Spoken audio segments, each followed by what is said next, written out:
प्रेम से बोले सतराम बाबा की जय। शब्द विवेकी साहब की, नामदानी सतराम बाबा की, प्रकट स्थल त्रिलोका हाथा की, समाधि स्थल महिषा की, सतराम नाम महाराज की जय जय जय। आज पहली बार हम लोग 2-3 आदमी नए हैं आप लोगों के क्षेत्र में सत्संग चर्चा सुनने समझने के लिए आए हैं, आप सबके दर्शन के लिए। सतराम बाबा की बातों को ही हम लोग दोहराते हैं। सतराम बाबा ने पहले ही कह दिया कि मेरा मुझ में कुछ नहीं, जो कुछ है सो तो, इसलिए जो भी बातें हैं वो सतराम बाबा के ग्रंथों से, वरिष्ठ गुरु भाइयों से सुनी हुई है। इसलिए थोड़ा देर हम लोग ने भाई हंसराज जी से हम लोगों ने भजन सुना। भाई हंसराज जी सतराम बाबा के अनंत सेवक रमैया जी के पुत्र हैं, समाधि स्थल पर रहते हैं। तो हम लोगों ने उनसे जो भजन सुना, जगत तन रूप ईश्वर का, भला और ना बुरा कोई, उसी का हम लोग समझने की कोशिश करते हैं। बंदौ सतगुरु चरण बिनो बारंबार, करहु कृपा निज शरण लगी, जन जगदीश तुम्हार। कर्म भक्ति नहीं ज्ञान है, नहीं विज्ञान नहीं योग, करुणा मैं करुणा करहूँ, आदि व्याधि छुटियो। सत्य सुकृत मुनिन्द्र तुम्हें, करुणा सिंधु कबीर, हिंदू के सतगुरु तुम्हें, मुसलमान के पीर। बार बार वर मांग्यो मन इच्छा न फसाए, सतनाम सुमिरन करूं निस दिन सुरत लगाए। प्रेम से बोले सतगुरु महाराज की जय जय जय। हम लोगों ने सत्संग सुना, भजन सुना, मनुष्य जीवन का ध्येय और ध्येय भी सुना, सत्संग के 4 दर्जों का वर्णन सुना। जो इसमें बातें हैं वो ये है कि मनुष्य जन्म बाकी जीवों से थोड़ा अलग है। 84 लाख इस प्रकार की जोनियां जीव जंतु बताए गए हैं, पेड़ पौधे, चिड़िया, पक्षी, कीट पतंगे इत्यादि, उसमें मनुष्य सबसे अलग है। कहा जाता है कि एकमात्र योनि है जो 5 तत्वों से बना है, बाकी सब 4 से, 3 से, 2 से, 1 से बने हैं। तुलसीदास ने लिखा, क्षितिजल पावक गगन समीरा, पंचरचित हरदम शरीरा। 5 तत्वों से शरीर बना है और उसका इस पर असर भी रहता है। एक तत्व ज्ञान तो कभी फिर, लेकिन तुलसीदास जी ने रामचरितमानस में भगवान राम के मुख से कुछ बातें कहलवाई हैं जो मनुष्य जीवन के उद्देश्य के बारे में है। ये मनुष्य हम बने हैं, हमें जीव जो हमारा है उसको मनुष्य का शरीर मिला। तो इस मनुष्य शरीर का क्या उद्देश्य है, क्यों मिला, हमारा क्यों जानना बहुत जरूरी है। जीवन के किसी भी क्षेत्र में कोई भी काम आप करते हैं, चाहे सांसारिक हो, आध्यात्मिक हो, भक्ति हो, वो क्यों कर रहे हैं अगर क्लियर नहीं है तो थोड़ा दिक्कत होती है। अगर क्यों आपका क्लियर है तो फिर रास्ते में कितना भी बाधा आ जाए आप उसको छोड़ते नहीं हैं, क्योंकि आपको मालूम है कि वो काम मैं क्यों कर रहा हूँ। जैसे कोई नौकरी करता है और कहे कि एक व्यक्ति आकर के नौकरी क्यों कर रहे हो, छोड़ दो, तो बोलेगा कि नहीं छोड़ेंगे, नौकरी करने से पैसा मिलता है, तो पैसे का कोई और उपाय बता दो तो मैं छोड़ देता हूँ। तो व्यक्ति नहीं बता पाएगा और आप नहीं छोड़ेंगे अपना काम। तो आपका क्यों क्लियर है कि मैं नौकरी, व्यापार, खेती क्यों कर रहा हूँ, कि मुझे इससे आमदनी होती है, मेरा खर्च चलता है। इसी तरह मनुष्य जन्म क्यों मिला, भजन हम लोग क्यों करें, ये सब अगर क्लियर है, साफ है, स्पष्ट है, तो हम ये भजन नहीं छोड़ेंगे, करेंगे। अन्यथा भजन करना शुरू तो बहुत लोग करते हैं, कोई बीच में छोड़ देता है, कोई पहुँचते पहुँचते छोड़ देता है। लेकिन अगर अपना क्यों क्लियर है, उद्देश्य क्लियर है, ध्येय क्लियर है, सतराम बाबा ने कहा कि ध्येय को समझ बूझ के साधन में कीजिए। तो मनुष्य शरीर साधन का धाम है तो इससे साधन करना चाहिए। तो तुलसीदास जी ने लिखा राम जी के मुख से अयोध्या में जब वापस लौटते हैं कि एक बार रघुनाथ बुलाए और गुरु गिरपुरवासी सब आए। एक बार रघुनाथ जी ने सबको बुलाया और गुरु जी ब्राह्मण प्रवासी बाल बच्चे स्त्री पुरुष सब लोग आए और उन्होंने कहा कि मैं जो कहने जा रहा हूँ उसको ठीक से सुनिए। उन्होंने कहा कि बड़े भाग मानुषन पावा सुर दुर्लभ सत ग्रंथन गावा। ये मनुष्य शरीर बड़े भाग से मिला है, देवताओं को भी दुर्लभ है और ऐसा ग्रंथों में शास्त्रों में कहा गया है। और इस मनुष्य शरीर को पा करके अगर आप इसका उद्देश्य नहीं पूरा करते हैं, एक ऐसा है कि साधन धाम मोक्ष करे द्वारा पाई न जो परलोक समारा। यह शरीर साधन का धाम है। एक जगह तुलसीदास लिखते हैं कि पंच रचित अधम शरीरा। अगर आप जल तत्व और पृथ्वी तत्व से प्रभावित होकर के अपने जीवन का काम करते हैं तो ये शरीर अधम है। यानी कि अगर सांसारिक भोग विलास में जीवन यापन में ही मनुष्य जीवन बीत रहा है तो अधम वाला काम हो रहा है। लेकिन इसी शरीर से अगर भजन कीर्तन भी हो रहा है तब यह साधन का धाम हो जाता है। कहते हैं कि साधन धाम मोक्ष के द्वारा पाई न जो परलोक समारा। इस साधन का धाम पा करके जो अपना आगे का नहीं बना लेता है तो उसको कहे कि सो परत्र दुख पावई से दुर्गन पछताई और काला ही कर्म ही ईश्वर ही मिथ्या दोष लगाए। उसे बाद में पछताना पड़ता है। वह कभी कहता है कि मेरा समय अच्छा नहीं था, कभी कहेगा मेरा कर्म अच्छा नहीं था और कभी कहेगा भगवान की हमारे पर कृपा ही नहीं हुई। भगवान को भी दोष देगा, काला ही कर्म ही ईश्वर पर भी मिथ्या दोष आरोपण करेगा। लेकिन यह इसके अपने कर्मों का फल है। भगवान की कृपा तो तभी हो गई थी जब आप मनुष्य बने। कबहु कर करुणा देहि देत ईश बिनु हेत सनेहि। भगवान ने तो करुणा करके आपको मनुष्य बना दिया। अब आगे का काम आप कीजिए।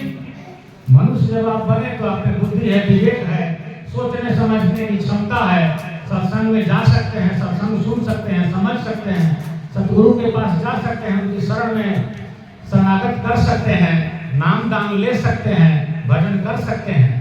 ये तब संभव है जब आप मनुष्य बनते हैं। यानी जीव को मनुष्य शरीर मिलता है और वह परमात्मा की तरफ से, ईश्वर की तरफ से एक उपहार है, आपका कोई कमाई नहीं है। तो भगवान की कृपा तो तभी हो गई जब आप मनुष्य बने, इसलिए और किसी कृपा की जरूरत नहीं है। आगे उन्होंने बहुत बातें कही हैं। सबकी सार बात यह है कि मनुष्य शरीर भजन करने के लिए बना है, मुक्ति पाने के लिए बना है, आवागमन का से छुटकारा पाने के लिए बना है। और इस बात को अनेक जगह उन्होंने कहा है और उसको समझने बूझने के लिए सत्संग और भगवत नाम की चर्चा और भगवान के नाम को जपने का विधान बताया है। उन्होंने कहा बिनु सत्संग विवेक न होई, राम कृपा बिनु सुलभ न सोई। तो जिसे सत्संग मिल रहा है उस पर तो राम की कृपा है, उसे तो विवेक हो ही जाएगा। फिर उन्होंने कहा राम राम बहुबारन बारा चक्र सुदर्शन है रखवारा। राम राम कहने पर किसी से डरने की जरूरत नहीं है, चक्र सुदर्शन आपके साथ है। कलियुग केवल नाम में आधारा, सुमिर सुमिर न रघुतरहि पारा। कलियुग में केवल नाम का ही आधार है। हम लोग जिस युग में जी रहे हैं वह कलियुग है। दो तरह से है, एक कल का युग है, कल पुर्जा का युग है, मशीन आजकल बहुत चलता है। दूसरा नामकरण को छोड़ दीजिए तो ये नाम जप वाला युग है। एक और जगह तुलसीदास जी ने कहा कि अगर विश्वास आप करें तो कलयुग से बढ़िया कुछ नहीं। कलयुग समयुग आन नहीं, जो न करे विश्वास। सतयुग में तपस्या करनी पड़ती थी, त्रेता युग में यज्ञ होते थे, द्वापर में भक्ति भाव पूजा होती थी, लेकिन कलयुग में यह नहीं चलेगा। कलयुग केवल नाम में आधार है। कलयुग में सिर्फ नाम जप चलता है। काल विशेष का प्रभाव है, आप जब कर नहीं सकते, तपस्या हो नहीं सकती, पूजा पाठ में विधि पूर्वक करने पर विधि टूट जाती है, लेकिन नाम जप कभी भी कहीं भी किसी भी परिस्थिति में हो सकता है। इसलिए कलयुग के हिसाब से चलना चाहिए।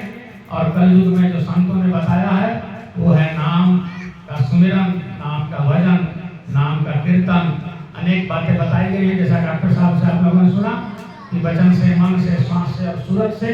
तो हम लोग जिस पंथ में चल रहे हैं उसमें बताया गया है कि राम नाम में सूरत करनी चाहिए। राम नाम में सूरत कैसे होगी, इसके लिए सतराम बाबा ने कई बातें बताई और अपने प्रथम ग्रंथ भजन सुमिरनी में, सत्संग रत्नामृत में उन्होंने एक भजन लिखा कि जगत तन रूप ईश्वर का भला और ना बुरा कोई। सबसे पहले जिस संसार में हम लोग रहते हैं तो किस तरह रहना चाहिए। हम सतगुरु की शरण में जाते हैं, नाम दान लेते हैं और नाम का भजन करते हैं, वो सब तो ठीक है। लेकिन बाकी संसार के अन्य लोगों से भी तो मिलते हैं, उनके साथ हमारा व्यवहार कैसा हो, वहाँ कोई गलती ना करें, कोई दाग न लगे। क्योंकि जब आप सतगुरु से मिलते हैं, जब आपको नाम मिलता है तो आपका पिछला तो माफ हो जाता है। राम नाम जब लिया भया पाप का नाश, जैसे चिलगी आग की पड़ी पुरानी घास। पुराना घास का ढेर पड़ा हो और एक माचिस की तीली जला के फेंक दीजिए तो एक बार में ही जल के खाक हो जाता है, क्योंकि सूखा हुआ है। तो उसी तरह जब आपको नाम मिलता है, जब आप एक बार मन से हृदय में पूरे अपने तन और धन के साथ भजन करके हुए राम का नाम एक बार भी लेते हैं सतगुरु की आज्ञानुसार, सतगुरु से ले करके, तो आपका पुराना सब जल गया। लेकिन आगे के लिए सावधान रहने की बात उसी समय से शुरू हो जाती है। एक बार ही पुराना जलाने का विधान है, दोबारा गलती करेंगे तो वो जलेगा नहीं, भोगना पड़ेगा। तो उसके लिए सतराम बाबा सावधानियां बताते हैं कि जगत तन रूप ईश्वर का भला ना बुरा कोई। संसार के जितने भी लोग हैं, जितने रूप हैं, वो सब ईश्वर के ही रूप है। अब रूप पर हम गणना करें तो मनुष्य का रूप है, जंतु का रूप है, जानवरों का रूप है, पक्षियों का रूप है, तो सब ईश्वर के अंश है, सबको ईश्वर ने बनाया है। तुलसीदास जी लिखे रामायण में, सब मम प्रिय सब मम उपजाए, ताते अधिक मम जो मैं भाए। फिर उन्होंने कहा कि मोह कपट छल छिद्र न भावा, अनिर्मल मन जन सो महि पावा। सब मेरे ही बनाए हुए हैं, लेकिन मनुष्य मुझे सबसे ज्यादा प्रिय है। तो जो प्रिय है, जिसे विवेक है, जिसे बुद्धि है, उसी के लिए कहा गया है कि सबको ईश्वर का रूप समझिए, भला और बुरा कोई नहीं है उसमें। आपके साथ कोई अगर भलाई करता है या बुराई करता है, वो आपके कर्मों का फल है, आपके प्रारब्ध का फल है, जो आप उसके माध्यम से भोग रहे हैं और उसे आपको भोगना पड़ेगा। तो वो भला बुरा नहीं है, वो आपके अपने कर्म है, जो आपके भाई के माध्यम से, आपके मित्र के माध्यम से, आपके शत्रु के माध्यम से आप तक पहुंच रहे हैं और आपको सुख और दुख का अनुभव करा रहे हैं। तो सब आपके अपने कर्मों का फल है। तो उन्होंने कहा कि कल्पतरु और दर्पण सा समुझ स्वभाव ब्रह्मय का। ईश्वर का स्वभाव कैसा है, तो कल्पतरु के समान है। कल्पतरु यानी देव वृक्ष के पास जो कुछ भी आप सोचते हैं वो हो जाता है। तो ये संसार भी कल्पतरु के समान ही है। इस संसार में भी आप जो सोचते हैं वो होता है। आप डॉक्टर बनना चाहते हैं, सोचते हैं तो डॉक्टर बनते हैं, इंजीनियर बनना चाहते हैं तो इंजीनियर बनते हैं, और चोर डकैत बनना चाहते हैं तो वो भी बनते हैं। और उन्होंने दूसरा उदाहरण दिया दर्पण। दर्पण में जैसा आप होते हैं वैसा ही दिखाई देता है। आप सुंदर हैं तो सुंदर दिखाई देते हैं, गोरे काले हैं तो गोरे काले दिखाई देते हैं। तो दर्पण का अपना कोई रूप नहीं होता, आपके रूप को ही दिखाता है। तो उसी तरह ये संसार भला और बुरा नहीं होता, जैसा आप जिसके साथ करते हैं वैसा ही आपके पास लौट के आता है। ये उदाहरण उन्होंने दिया कि जो जैसा है दिखाई दे, मिले फल भावना सोई। आप जिसको जिस तरह से देखते हैं वो आपके साथ वैसा ही व्यवहार करता है। जिसे आप मित्र मानते हैं वो आपके लिए मित्रवत व्यवहार करता है, जिसे आप शत्रु मानते हैं वो शत्रुवत व्यवहार करता है। इसलिए भला बुरा नहीं देखना चाहिए, सब में ईश्वर का रूप देखना चाहिए। भजन करने के बाद और थोड़ा सत्संग सुनने के बाद कुछ कुछ बातें समझ में आती हैं। तो उसमें एक बात ये भी है कि सरकार ने लिखा है कि एक के ब्रह्म ज्योति देखो सकलो जहानवा, सब में एक ही ज्योति स्वरूप भगवान के दर्शन कीजिए। उसके पहले अपने में भी कीजिए, क्योंकि आप भी तो भगवान के ही बनाए हुए उसी तरह का एक रूप है। क्योंकि सब में समाये बड़े निर्गुण भगवान, सब में निर्गुण रूप में उसी एक ईश्वर का वास है। कृष्ण भगवान ने भी गीता में कहा कि सर्वेषां सर्वभूतानां भूतात्मा स्थितः सदा, सभी जीवों में भूत में मूल रूप में मैं ही विद्यमान हूँ।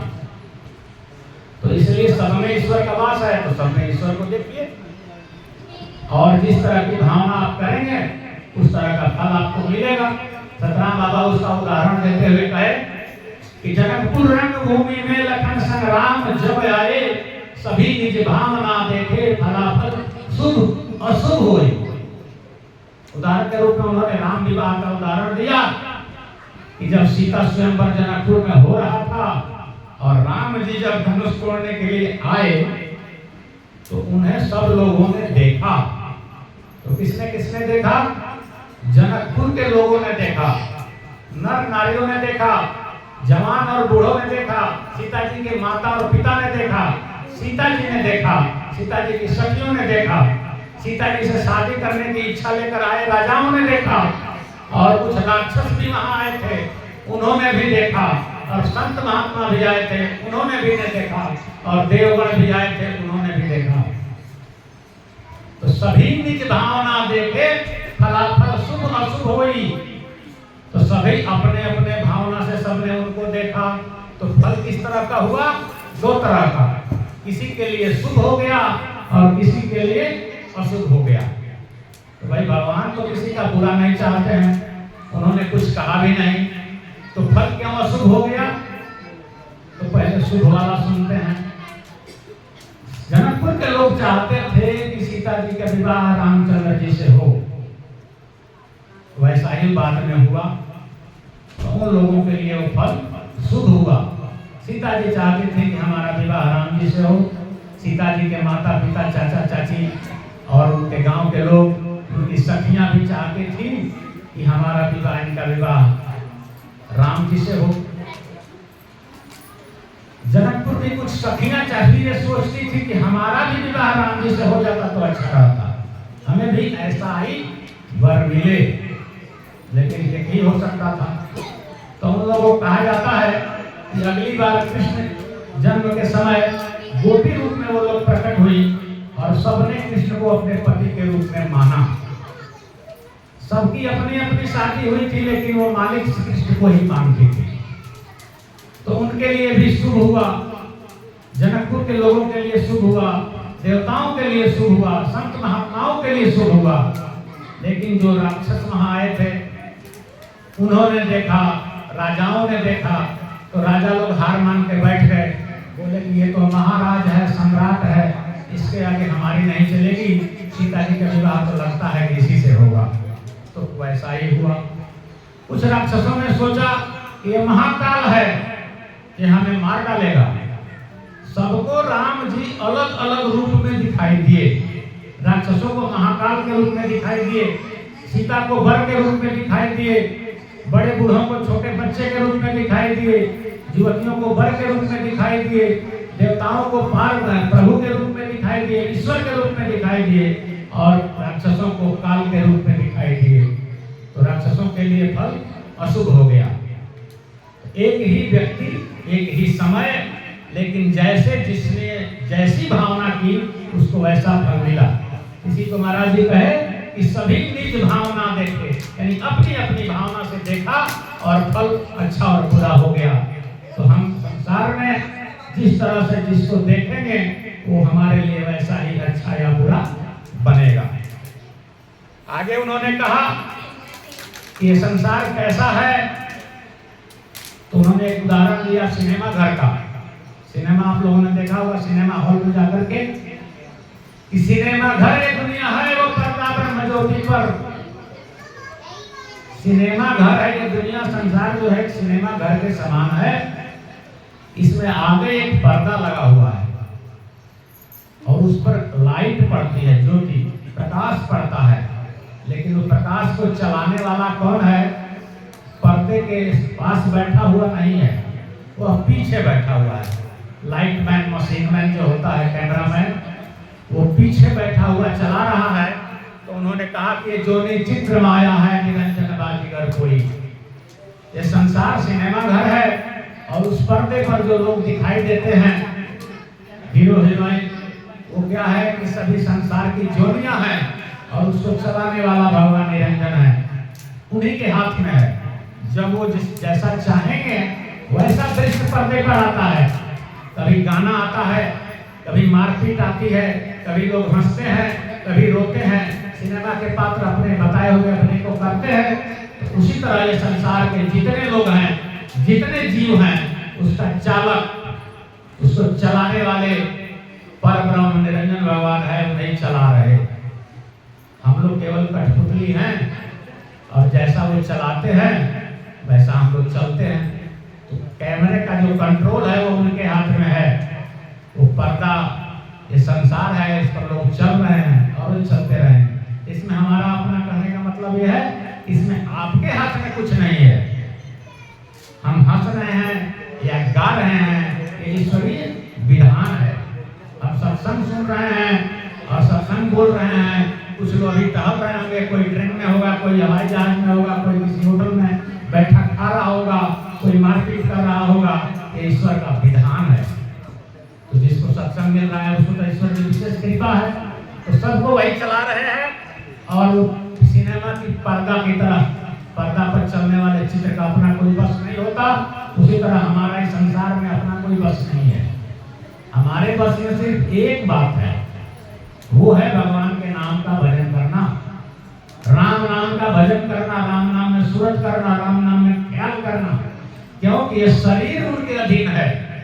बाबा महाराज एक जगह और लिखते हैं कि तन ईश्वर के अधीना जीव सूरत चाह स्वाधीना। ईश्वर जो है हमारे शरीर को नचाते हैं, घुमाते हैं, मोटा करते हैं, पतला करते हैं, बीमार करते हैं, स्वस्थ करते हैं, बड़ा करते हैं, छोटा करते हैं, जन्म देते हैं, मार डालते हैं। शरीर के साथ होता है, लेकिन जीव के साथ ये बातें नहीं होती।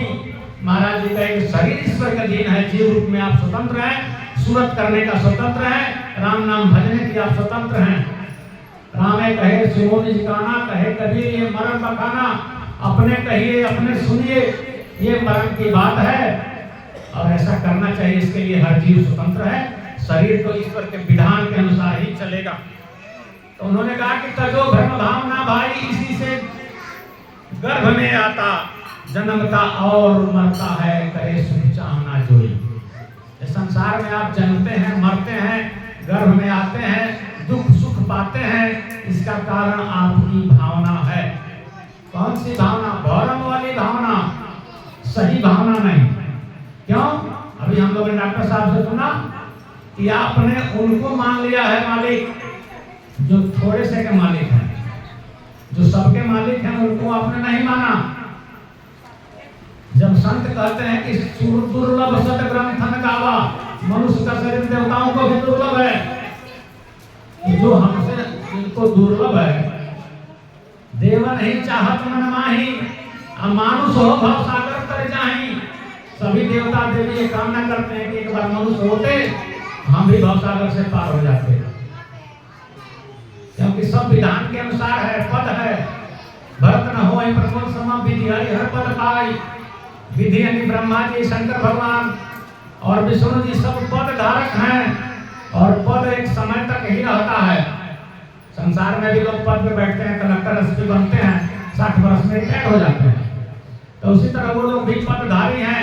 विधि का पद है, ब्रह्मा का पद है, हरि का पद है और हर का पद है, उसको सुशोभित कर रहे हैं, एक समय ले लिया जाएगा। तो पद धारक हैं, लेकिन हम लोगों को जो मिला है जीव वाला बात, वो हमेशा के लिए। तो शरीर वाली बात खत्म हो जाएगी, लेकिन ये मौका है, इसको कहा गया है कि जीव अकेले कुछ नहीं कर सकता, शरीर में रह करके मन के साथ ही करेगा। तो शरीर में मन दिया हुआ है तो इसका लाभ लेना चाहिए। भगवान के नाम की ओर उन्मुख होना चाहिए और भ्रम भावना छोड़ने की कहते हैं सतराम बाबा की। तो जो भ्रम भावना भाई उसी से गर्भ में आता है। कौन कौन सी भावना छोड़नी है? सतराम नाम की वास्तविक भावना हम लोग को सतगुरु से जाननी चाहिए। बाकी भावनाएं छोड़नी पड़ेगी। मैं करता हूँ ये छोड़ना पड़ेगा, मैं ही करता हूँ ये छोड़ना पड़ेगा, कर्ता का अभिमान छोड़ना पड़ेगा। यही भ्रम की भावना है कि मैंने किया। कर्ता के अभिमान से ही मनुष्य आवागमन के चक्कर में पड़ता है, क्योंकि मैंने किया ये मान लिया तो उसका पुरस्कार मिलेगा। कोई अच्छा काम किया, मैंने किया, तो उसका पुरस्कार भोगने इस संसार में आना पड़ेगा। कोई गलत काम किया और कहा कि मैंने किया, तो उसका दंड भोगने आना पड़ेगा। तो जो किया, अभी हम लोगों ने सुना कि जो किया वो ईश्वर ने किया, तब नहीं आना पड़ेगा। है भी वही, उसी के इशारे पर हम लोग चल रहे हैं, चलाने वाले वही हैं। पर्दा पर ज्योति पर हम लोग पर्दा पर नाचने वाले कठपुतली हैं। तो फिर हम अपने कर्तापन का अभिमान क्यों लेते हैं? संसार में भावना एक ही सही है, वो है सतगुरु की भावना, राम नाम के सुमिरन करने की भावना, शरणागत होने की भावना, राम नाम का चिंतन करने की भावना। उसमें दिक्कत नहीं है। बाकी संसार के जितने काम हैं वो होते हैं। हम लोग को लगता है कि हम लोग कर रहे हैं, लेकिन प्रारब्ध के अनुसार, विधि विधान के अनुसार हमसे वो काम कराया जाता है। होता हमसे नहीं है, हम करते नहीं है, विधान के अनुसार होता है। और भ्रम ये है कि हम करते हैं। तो उसी को सतराम बाबा ने कहा कि तजो भ्रम भावना भाई उसी से कर्म में आता, जन्मता और मरता है, करे सुख चाहना जोई।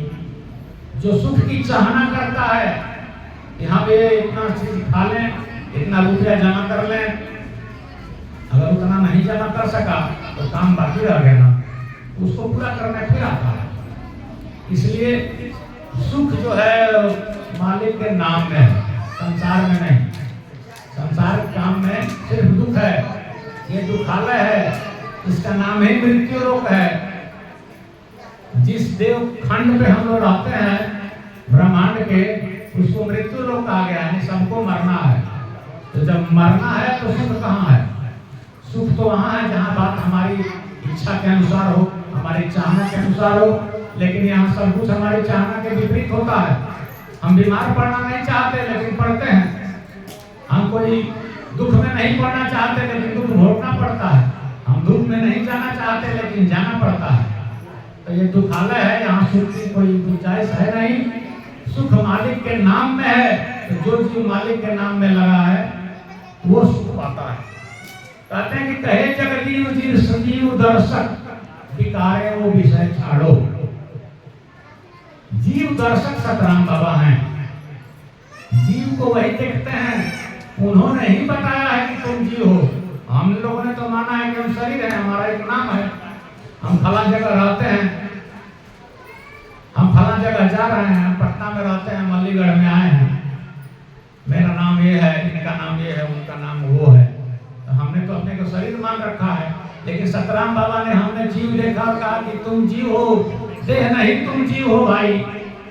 अब उन लोग से आना है, तुम जीव हो। तो जीव जब समझेंगे और सतराम बाबा के अनुसार जीव मान लेंगे तब बात बनेगी। उन्होंने कहा कहे जगदीश जीव दर्शक, विकारे वो विषय छाड़ो, सुमिरिले नाम रामे का, सकल अब वासना खोई। राम का नाम का सुमिरन करो और सकल वासना यानी इच्छा, कामना, चाहना जो भी है, राम नाम के अलावा जो भी बात है सब छोड़ना पड़ेगा। क्योंकि वो आपके शरीर का काम है, जीव का काम है नहीं। और बात हो रही है जीव के आने और जाने की, जीव के जन्म न लेने की और न मरने की, जीव के शरीर में न आने और न जाने की। जीव शरीर में आता है तभी उसे ठंडी, गर्मी, सर्दी, सुख, दुख होता है। जीव अगर शरीर में न आवे तो उसको कोई दुख नहीं हो। अगर कोई जीव पेड़ न बने तो उसे कोई काटे नहीं। पेड़ बनता है, बड़ा होता है, लोग उसे काट डालते हैं, जला डालते हैं। मुर्गा मुर्गी बनता है, लोग उसे काट के खा जाते हैं। बैल गधा बनता है, लोग उससे जोतते हैं, काम लेते हैं। तो मनुष्य शरीर बना है इस चक्कर से मुक्ति के लिए। और उस चक्कर से मुक्ति पाने के लिए उसकी शरण में जाना होगा जो पहले से मुक्त है, जो मुक्ति वाली बात बताता है। कोटि नाम है जगत में तासे मुक्ति न होय, एक नाम जो गुप्त है बूझे बिरला कोय। संसार में अनेकों नाम है, अनेकों पंथ है, अनेकों विधान है, अनेकों महात्मा है, अनेकों संत हैं, लेकिन सब मुक्ति दाता नहीं है। मुक्ति दाता सर्वेशाम राम एव न संशय। मुक्ति दाता है तो सिर्फ राम नाम है और इसमें कोई संशय की बात नहीं है। राम नाम से ही मुक्ति है। राम नाम कले अभिमत दाता, हित पर लोक लोक पितु माता। चाहे आप रामचरितमानस पढ़िए, चाहे और कोई ग्रंथ पढ़िए, सब जगह आएगा कि राम के नाम बिना किसी का उबार नहीं होना है। जहां से शुरू करें, जिस तरह से शुरू करें, जब तक राम की शरण में नहीं जाते हैं, राम नाम का सुमिरन नहीं करते हैं। सतराम बाबा ने 4 बातें बताई भजन करने की, वचन से, मन से, श्वास से और सूरत से। चारों करते हुए जब राम नाम में सूरत करने तक हम लोग पहुंचेंगे, राम नाम में हमारा ख्याल रहेगा, राम नाम में सूरत रहेगी, राम नाम से प्रेम होगा, राम नाम से विश्वास होगा, तभी ये बात बनेगी। और उसके लिए सतगुरु का शरण आवश्यक है, क्योंकि मुक्ति की बात है तो जो मुक्त है वही बताएगा, और सतलोक की बात है तो जो सतलोक से आया है वही बताएगा। जो दिल्ली नहीं गया हो, दिल्ली का रास्ता क्या बताएगा? आया हो कहीं लखनऊ से, कहेगा कि हम आपको दिल्ली पहुंचा देते हैं, तो खुद नहीं गया है और बात करते हैं कि आपको पहुंचा देते हैं। कबीर साहब ने उसी को कहा कि अपने खाली खात है बेटे तो फिरे कपूर। अपने कुछ सूखा रूखा खाता है और दूसरे को कहता है कपूर है मेरे पास ले लीजिए। बिन देखे उस देश का बात कहे सो क्रूर, अपने खाली खात है बेटे फिरे कपूर। संसार में आप जहां भी जाएंगे, कोई कहेगा हम आपको स्वर्ग भेज देंगे, कोई कहेगा ये मंत्र जपो बैकुंठ चले जाओगे, कोई कहेगा ये वाला जपो जीवलोक चले जाओगे, और खुद यहीं पर है और आप भी यहीं पर हैं। तो जो यहीं पर है वो आपको कैसे भेज देगा? भेजेगा वह जो वहां की बात जानता है, जो उधर से आया हो, जो उतना पावर लेके आया हो, जो सतलोक का पावर लेके आया हो, जो सतराम जी को जानता हो, जो सतराम नाम की महिमा जानता हो। तो जहां बात है वहां जाने की जरूरत है और उसे समझने की जरूरत है और बूझने की जरूरत है। अगर उस बात को हम लोग समझ लेते हैं, बूझ लेते हैं और उनके बताए अनुसार चलते हैं, यानी सतराम बाबा के बताए अनुसार हम चलते हैं, राम नाम का भजन करते हैं, राम नाम में सूरत करते हैं, तो हमारी बात बन जाएगी। और ये मनुष्य शरीर इसी के लिए है। मेरा कहने का उद्देश्य है कि ये यह तन कर फल विषय न भाई, स्वर्ग और स्वल्प अंत दुखदायी। स्वर्ग और नरक के लिए शरीर नहीं बना, प्रारब्ध भोगने के लिए भी नहीं बना। आप कहते हैं कि हमको भाग्य में लिखा हुआ है तो भोगना, भोग रहे हैं, क्या करें? लेकिन नहीं, भाग्य में जो लिखा हुआ है वो अन्य जीवों को भोगना पड़ेगा। अब मनुष्य भी भोगता इसलिए है कि बदलना नहीं जानता है। जो बदलना जानता है वो राम नाम के भजन से बदल सकता है। तुलसीदास ने दोनों बातें लिखी कि सुनो भरत भावी प्रबल, बिलख कहो मुनिनाथ, हानि लाभ जीवन मरना, जस जप जस विद्यात। 6 बातें विधाता के हाथ में है, बदलेगी नहीं। जो विधाता ने लिख दिया छठी रात के अंक, राई घटे न तिल बढ़े लौरे जीव निशन, जो है वो भोगना पड़ेगा। लेकिन फिर उन्होंने लिखा कि राम जी की कृपा हो, सतगुरु की कृपा हो तो कुछ बात बन सकती है। वो कहते कि रामचंद्र जी से नहीं बनेगी, लेकिन उनके नाम से बन जाएगी। तुलसी रेखा भाग के मेट सके नहीं राम, लेकिन मेटे तो अचरज नहीं, जो समझ पड़ा वह नाम मिट जाएगा। इसमें कोई आश्चर्य की बात नहीं है। वो मिटेगा जब आपको नाम समझ में आएगा। ये नाम नहीं, वो नाम नहीं, वह नाम जिसे समझ में आएगा। सतराम बाबा वह नाम समझाते हैं, उसका पावर बताते हैं, उसकी महिमा बताते हैं, उसका मर्म बताते हैं, उसका भेद भी बताते हैं। तो भेद को जानिए, वह नाम को पकड़िए, वह नाम के प्रभाव से यहाँ भी मिट जाएगा और वहाँ भी मिट जाएगा, क्योंकि यह सब जगह चलता है। जैसे कुछ देशों का रुपया है, इस देश में नहीं चलता तो उस देश में चलता है, और यहाँ नहीं चलता वहाँ नहीं चलता। लेकिन सोना का भाव सब देश में रहता है। अगर आप सोना लेके जाएंगे अमेरिका तो वहाँ भी बेच सकते हैं, पाकिस्तान लेके जाएं तो वहाँ भी बेच सकते हैं, लेकिन रुपया लेके जाए तो सब जगह नहीं चलेगा। तो राम नाम चौजुग चौसुकी नाम प्रभाऊ, कल विशेष नहीं आन उपाऊ। राम नाम सब जगह चलता है, यहाँ भी चलता है और वहाँ भी चलता है। उसका पावर यहाँ भी काम करता है और वहाँ भी काम करता है।